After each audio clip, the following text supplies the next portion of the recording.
భారతదేశంతో పాటు ప్రపంచమంతా ఎదురు చూసినటువంటి ఈ భారతదేశంలో అతిపెద్ద రాష్ట్రమైన ఉత్తరప్రదేశ్ ఎన్నికల ఫలితాల గురించి అందరూ ఊహించినట్టుగానే కొంతమంది కుహన లౌకికవాదులు, కొంతమంది దేశద్రోహులు మొదటి నుంచి కూడా భారతీయ జనతా పార్టీకి వ్యతిరేకంగా ప్రచారం చేసినటువంటి వ్యక్తులందరూ కూడా ఈ ఎన్నికల ఫలితాలకు చెంపపెట్టు.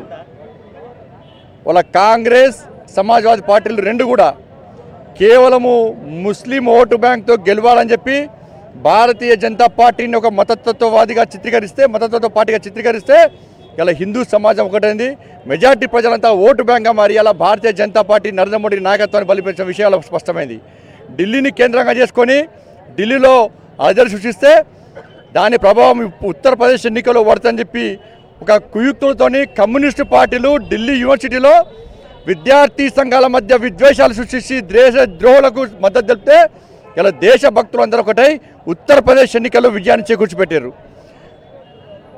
పెద్ద నోట్ల రద్దు విషయంలో కానీ, సర్జికల్ స్ట్రైక్ విషయంలో కానీ, వాళ్ళ అవినీతి విషయంలో కానీ ఉత్తరప్రదేశ్ ప్రజలందరూ, దేశ ప్రజలందరూ, నిరుపేద ప్రజలందరూ కూడా నరేంద్ర మోడీ యొక్క నాయకత్వాన్ని బలపరిచి భారతీయ జనతా పార్టీ ద్వారానే ఈ దేశ అభివృద్ధి సాధ్యమనే ఒక సంకేతాన్ని వల్ల ప్రజలు ఇచ్చినందుకు మేమందరం సంతోషాన్ని వెలుబుస్తున్నాం.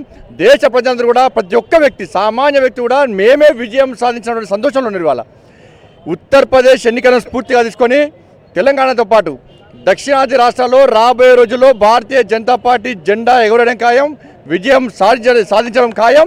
ఆ దిశగా ఇలా కార్యకర్తలందరూ కూడా సంతోషంతో ఒక స్ఫూర్తిగా తీసుకొని ఇలా ముందుకు సాగుతారని చెప్పి మేము తెలియజేస్తున్నాం.